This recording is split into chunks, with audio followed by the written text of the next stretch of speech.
erro ocorre quando o homem se coloca no lugar errado, numa relação errada com o meio, no lugar errado para receber a informação necessária à sobrevivência, à ação e ao crescimento. Temos que nos movimentar, errar e nos adaptar para sobreviver. Essa condição de errar ou mudar não é meramente acidental ou externa à vida, mas sua forma fundamental.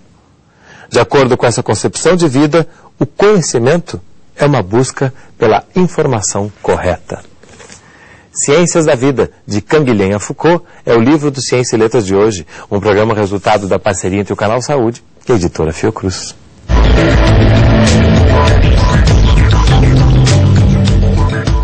Conversam comigo no estúdio do Canal Saúde Vera Portocarrero, doutora em Filosofia pela Universidade Federal do Rio de Janeiro e autora do livro, e Carlos Estelita Lins, também doutor em Filosofia pela Universidade Federal do Rio de Janeiro e professor e pesquisador da Fundação Oswaldo Cruz. Vera, em determinado momento para falar sobre o livro se usa o termo caleidoscópio, para se falar desse múltiplo olhar.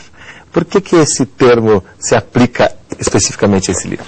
Bom, eu pensei na ideia de um caleidoscópio porque eu vou trabalhando com diversos pensamentos, diversas formas de pensar, mas eu vou estabelecendo um diálogo entre essas diversas maneiras de pensar, e na hora que eu vou estabelecendo esse diálogo, eu vejo que o diálogo com o Canguilhem com o Bruno Latour com o Foucault, enfim, isso não vai saindo linearmente de um para o outro, tem que ali ser colocado. Então eu acho que a ideia do caleidoscópio consegue mostrar que você vai girando, você está com praticamente as mesmas peças, mas na medida que você vai girando o caleidoscópio, você vai mudando totalmente a imagem do pensamento.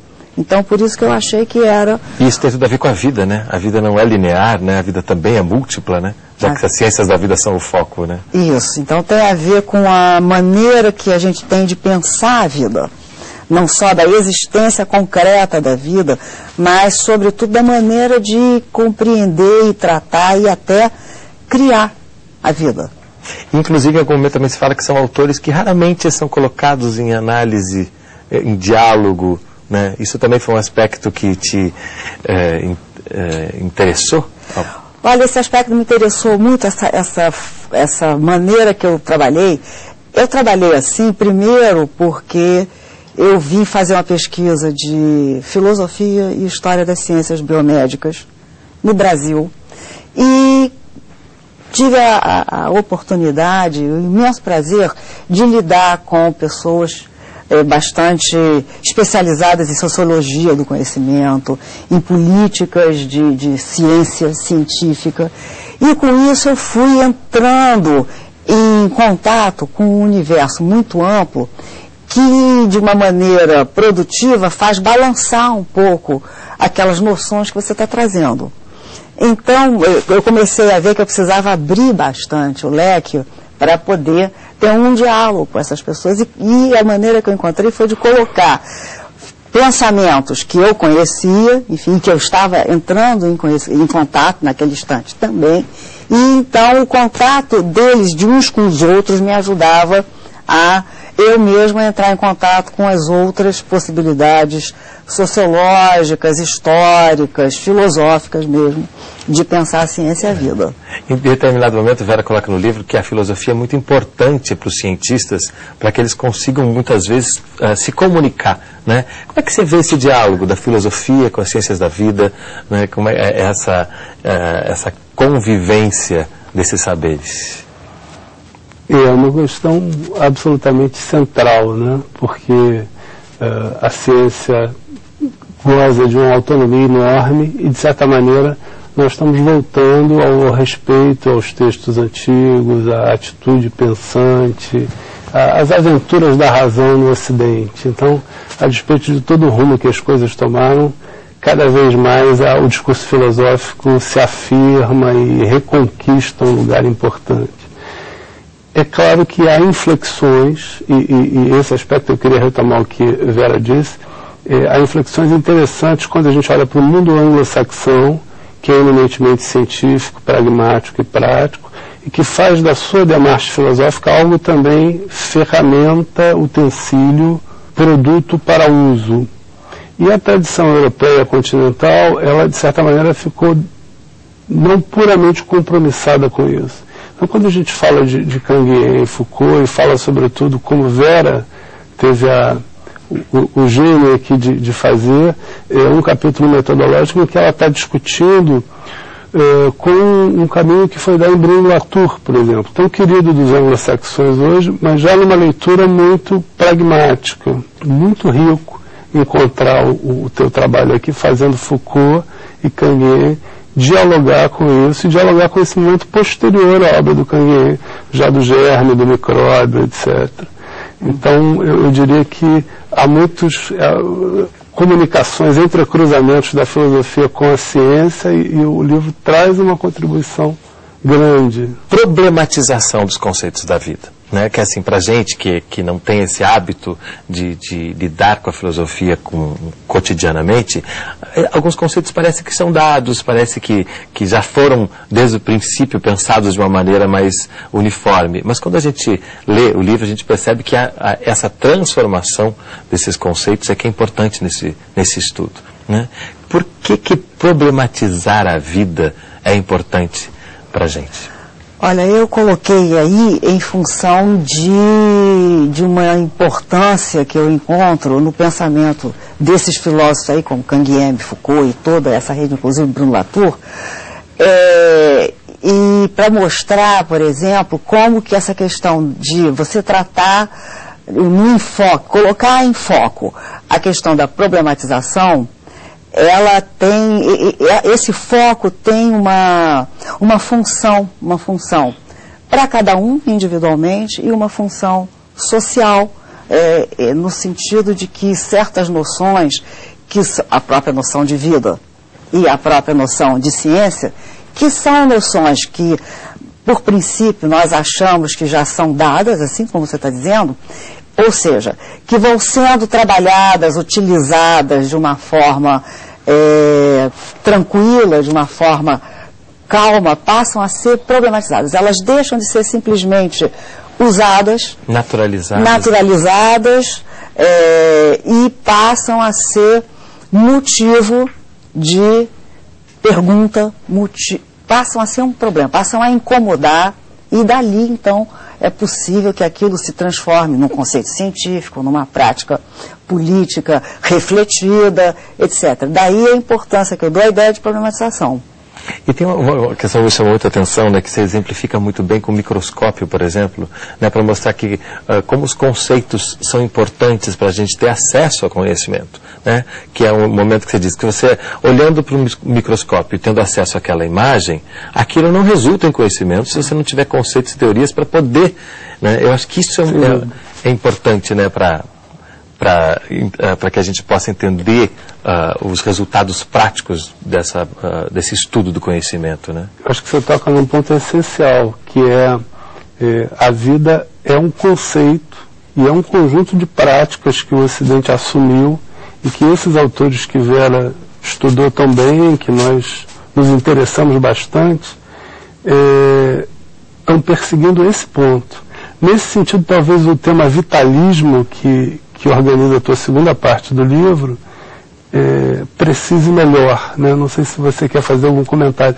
Eu vi que você omitiu o mecanicismo, o grande rival, e focou no vitalismo. Já é uma certa estratégia da tua construção e narrativa.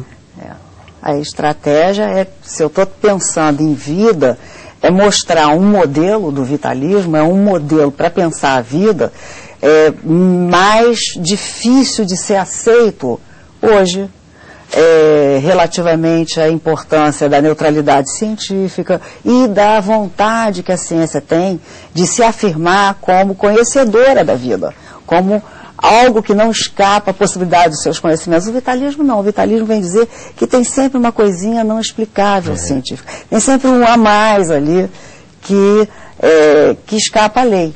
E aí é bom o trabalho do Canguien, né, dessa epistemologia traçada pelo Canguien, porque ele diz, olha, a própria vida ela tem uma normatividade própria, quer dizer, ela tem uma possibilidade própria de instaurar novas normas o tempo todo. E a gente está falando também do erro, como a gente abre o erro é importante para a instauração de novas normas, tanto na vida, propriamente dita, mas sobretudo no conhecimento. O conhecimento da verdade. Quer dizer, a verdade não se estabelece sem erro. Aliás, ela não existe sem o erro. Você nem pode pensar a verdade se você não pensar o erro. Porque a verdade, por si só, implica, é imanente a verdade, o erro.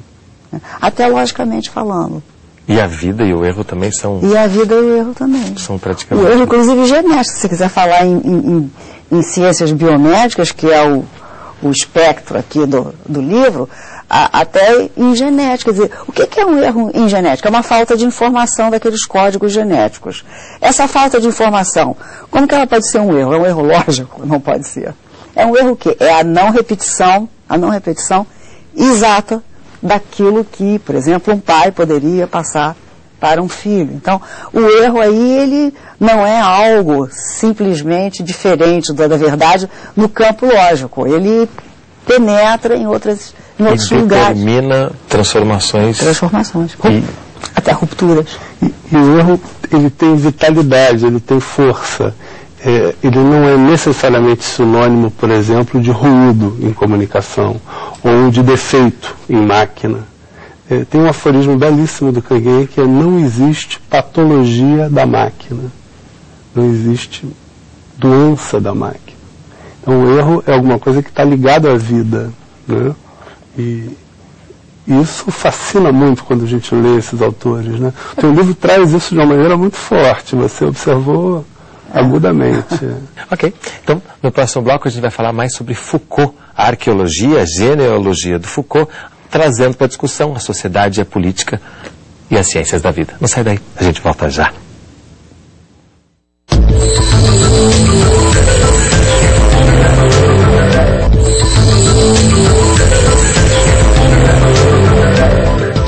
As Ciências da Vida, de Canguilhem Foucault, é o livro do Ciência e Letras de hoje. Comigo, no estúdio do Canal Saúde, a autora do livro, Vera Porto Carreiro, e Carlos Estelita Lins.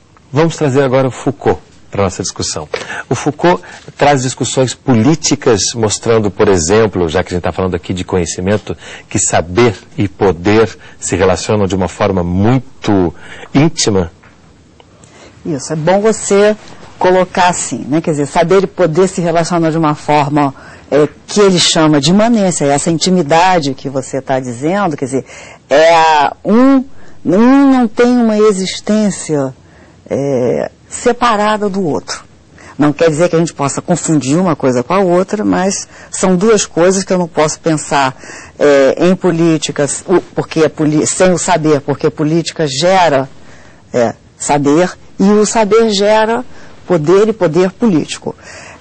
Com certeza, é boa essa perspectiva do Foucault para nós pensarmos a relação da produção de conhecimento e da produção de saber, que não é necessariamente o conhecimento científico, né? Daí o interesse da ideia de saber, porque saber é mais abrangente do que o saber científico, envolve o saber filosófico, envolve a cultura, envolve outras formas de saber, até com pretensão à cientificidade, mas sem chegar a ter o aval explícito da cientificidade, e a relação dessas formas de saber com as formas de poder, que também se colocam ligados intrinsecamente a essa política que Foucault está trabalhando. De qualquer maneira, nesse livro, eu trabalhei também a arqueologia, onde a perspectiva do saber e do poder, ela está ligada, está aparecendo ali nos primeiros livros do Foucault, porém eu escolhi um dos livros que eu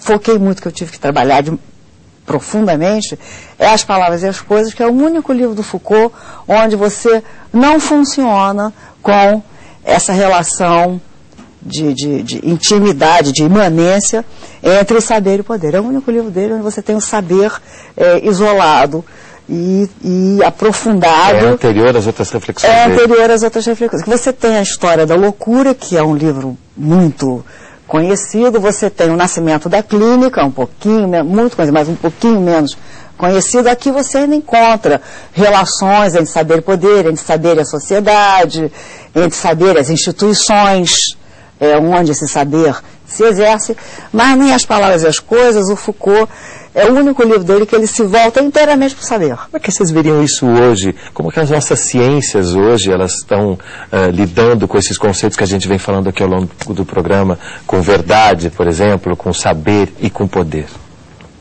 A gente pode filosofar um pouquinho sobre o hoje.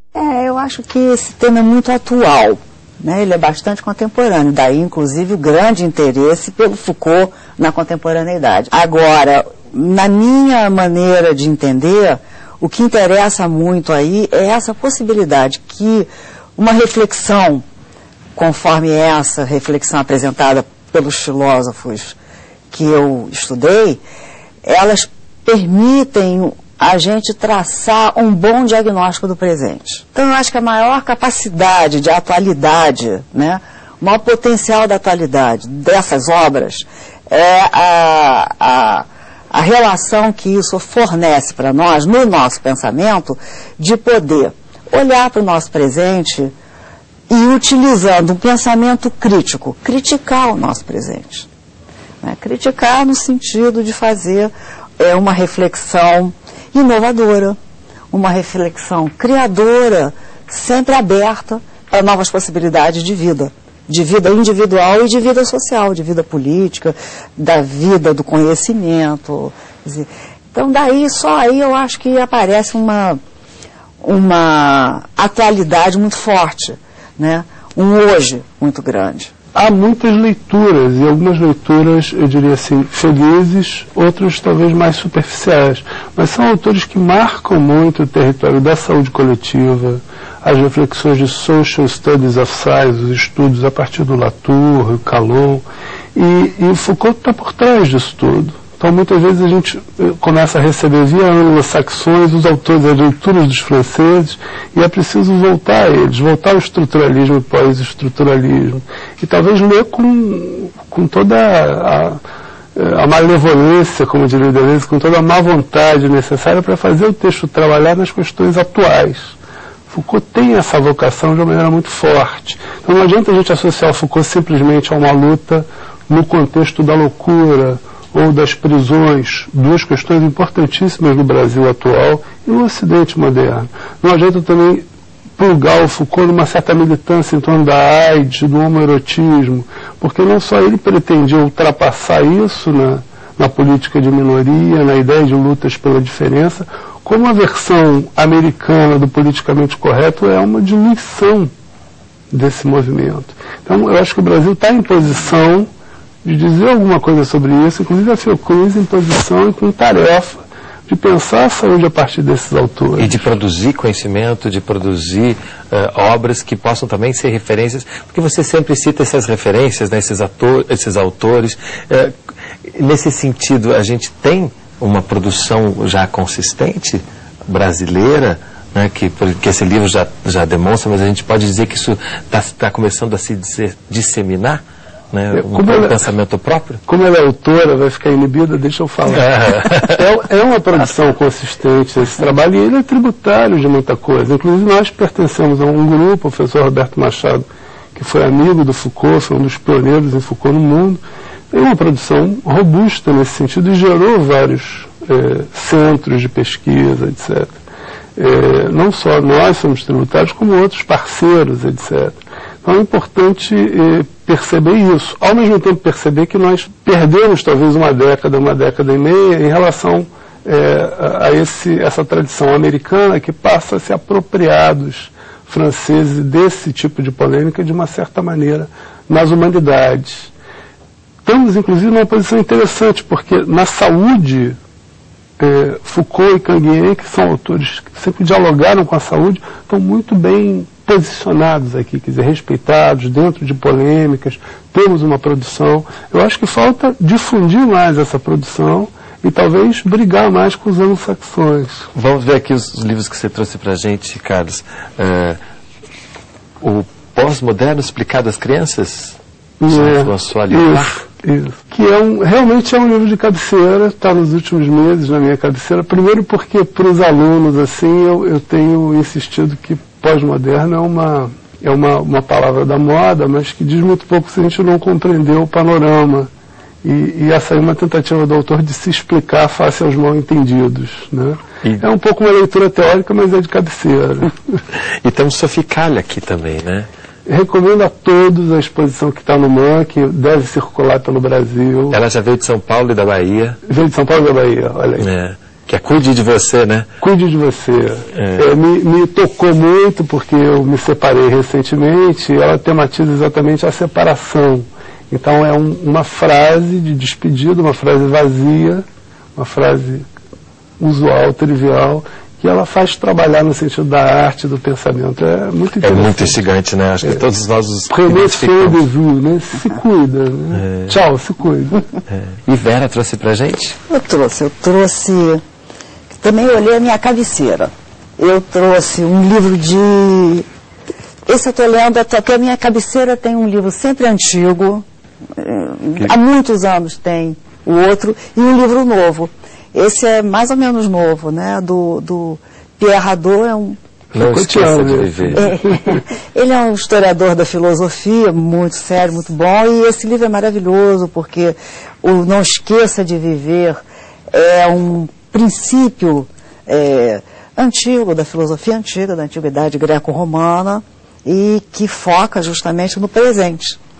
Né? Você ter atenção no presente, você não sofrer, conseguir não ficar preso ao passado, ao peso do passado, nem ao medo do futuro. Nem ao medo do futuro. É focar no presente, é viver o instante, o que é bastante nietzschiano. E uma frase muito melhor para se dizer quando se separa do que Cuide de Você, né? Não esqueça de viver, né? Eu acho que se a Sophie tivesse recebido essa frase, talvez não tivéssemos aquela exposição tão contundente. E o Grande Sertão Veredas? Então, é um clássico que ajuda a gente a escrever. Ensina a escrever. Né? Ensina a ler também, de alguma forma. Ensina a ler, ensina a escrever, ensina a viver. Então, em termos de conteúdo, é aquela vida dura, mas que sai com uma doçura, às vezes sai com uma dureza imensa, às vezes sai com muita doçura. E para quem tem que fazer exercício de escrever, que é um exercício extremamente difícil, aí é bom porque transforma um pouco a linguagem, mas quando transforma explicando a linguagem. A linguagem, por incrível que pareça, ela é toda explicadinha aí nesse livro. E é bastante lógica, inclusive. E maleável, né? Eu acho que muito. É tão interessante isso que o Guimarães Rosa faz, né? É fantástico. Ele usa a própria linguagem como um instrumento de falar da linguagem, contar essa história, né? E a gente vai ficando fascinado pelas duas coisas, pelo que ele conta e pela maneira que ele conta. Né? Eu tive um professor, o Gerd Bornheim, era um ótimo professor. E uma figura assim, espetacular, né? E ele disse assim, há muitos anos atrás, ele disse assim para mim: Vera, antes de eu escrever um artigo ou um livro, a primeira coisa que eu faço é ler um bom livro de literatura brasileira, que é para o meu texto ficar melhor. Então, eu aprendi isso já tem uns 20 anos, eu uso. E eu uso muito um exercício, uma leitura, eu pego passagem, etc. E às vezes eu não trouxe, mas às vezes porque não estava na minha cabeceira agora, mas eles vão... É o Machado de Assis. Que é fantástico. Que também ajuda a gente a falar português, né? E é sempre uma descoberta, né? Porque o Machado de Assis, de acordo com o momento da sua vida que você lê, sempre tem uma outra percepção de, olha, isso aqui que estava escondido aqui que eu não tinha percebido. Né? Memórias Póstumas do Brás Cubas, que tem tudo a ver com a vida, é o meu preferido. E isso que você falou agora, que o Gerd Bornheim falou para você, também tem tudo a ver com o que a gente estava falando antes, no sentido de conhecimentos que nos impulsionam para novos conhecimentos, né? Que nos embasam e que nos permitem alçar novos voos. Né? Que eu acho que o Guimarães Rosa coube aqui perfeitamente para a gente encerrar o programa, continuando a falar ainda sobre as ciências da vida e sobre os nossos autores aqui. Obrigadíssimo pela presença aqui. Obrigada, você. Muito obrigada. O programa Ciência e Letras da Fundação Oswaldo Cruz é resultado de uma parceria entre o Canal Saúde e a editora Fiocruz. Se você quiser entrar em contato, mandar sua crítica ou sugestão de leitura, nosso telefone é 0800 701 8122. A gente se vê no próximo programa. Até lá. Para entrar em contato com a editora Fiocruz, acesse www.fiocruz.br/editora ou ligue 21 3882 9007.